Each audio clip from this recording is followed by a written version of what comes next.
Yeah, I want to actually bring that up. We have your site here, fight with Cash, and tell us a little bit about that before we dive into the January 6th, because I know this all has to do with obviously fake news and people getting thrown off and things like that around those types of events. Tell me about the fight with Cash and what you're exactly doing, because I think it's amazing. Yeah, thanks so much. So it's all sort of interconnected, right? Once RussiaGate happened and they put me in the media and they called me the nastiest things on planet Earth, they eventually started actually defaming me, actually making up outright lies about places I was and things I did. And I said, enough. You know, that's not what government service is about, and that's used to not be what the media is about. So I sued CNN, the New York Times, and Politico. I'm still suing them.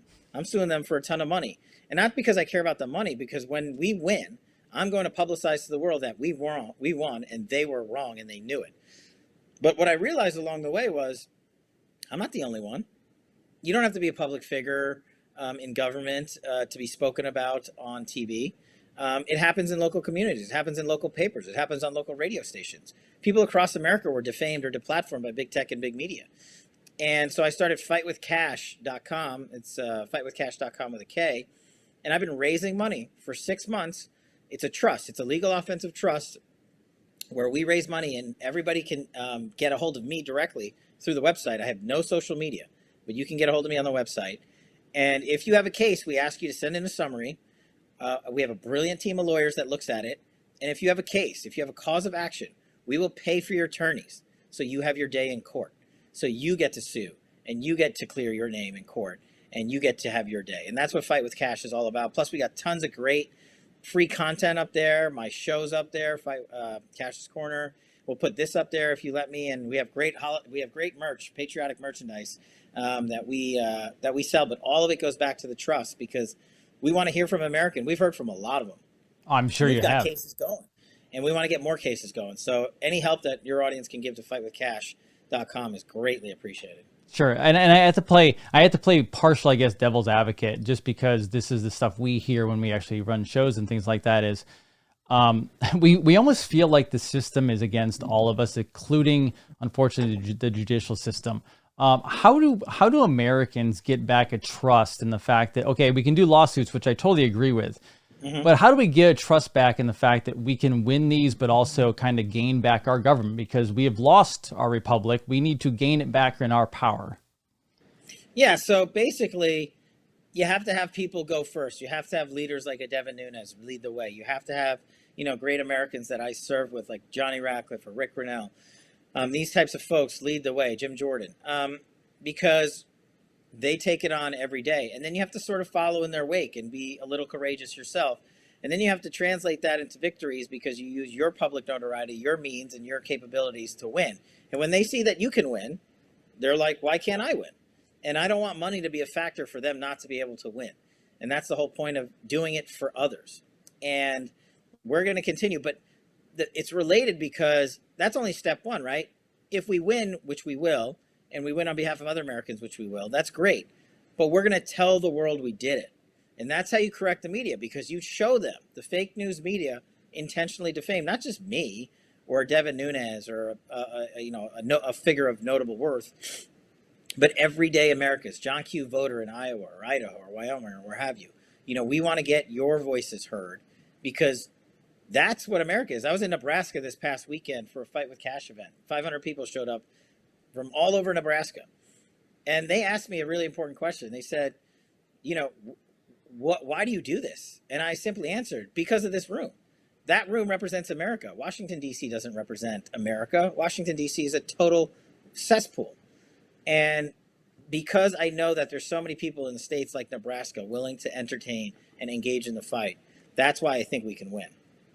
No, that makes sense, and it's almost a strategy in a way of deleting the coffers of the media to the point where, I Yeah. mean, their ratings are so low right now. It's unbelievable. They're begging for Trump to go back on whatever social media platform because you're right, their ratings have tanked. They're not sitting there. I mean, they're still blaming him for everything, including the sunrise and the sunset. But now they're just barking about Jan 6, which I know we'll get to in a second, or, we're not talking about national security. We're not talking about Iran. We're not talking about China. We're not talking about Russian aggression. We're talking about at least in DC, the only thing people want to talk about is Jan 6, Jan 6, Jan 6. And America doesn't care. They don't want to pay $6 at the pump. They want food on the table. They don't want critical race theory shoved down the education platforms of our public schooling system. They don't want fentanyl coming in from China and killing our youth. These are things people care about. That I'll tell you, before we do January 6th, that's probably been one of my greatest appreciations of the president, was the eradication, or the attempted eradication, of removing the drug scene from America, the fentanyl, everything coming over the borders. I mean, can you touch on that at all from what you saw behind the scenes? No, look, I worked on that directly. You know, we created an entire platform because President Trump said counter narcotics is not a tier 3 or tier 2 priority. It's a tier 1 priority. We sent United States officials, including the Attorney General, to Mexico. I don't know when the last time that happened, to combat the drug cartels. That is pretty significant stuff. President Trump built the wall. It's no coincidence that drug trafficking and human trafficking, equally if not worse in terms of their criminality, were reduced by over 30% during the Trump focus on border security, because of his initiatives and because of his willingness to go on and take on Mexico and say, you want our continued funding? Stop sending drugs across our southern border. And they listened. And so, of course, that won't get covered. What will get covered is fake news stories about border agents using a horsewhip to corral individuals. Turned out to be totally false. Fake news stories about how we're racist and we hate immigrants. We're not racist. We don't hate immigrants. We just happen to love Americans and don't want our kids killed by Chinese fentanyl and opioids and cocaine and crack and all these other things that come.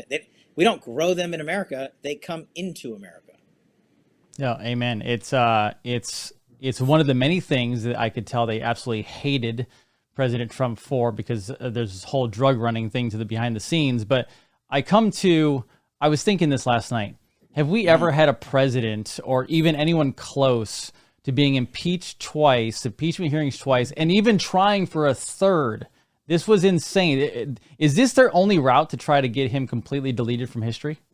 Well, that's what they want to do. That's the extension of some of the work that's going on Capitol Hill. That's the never-ending yammering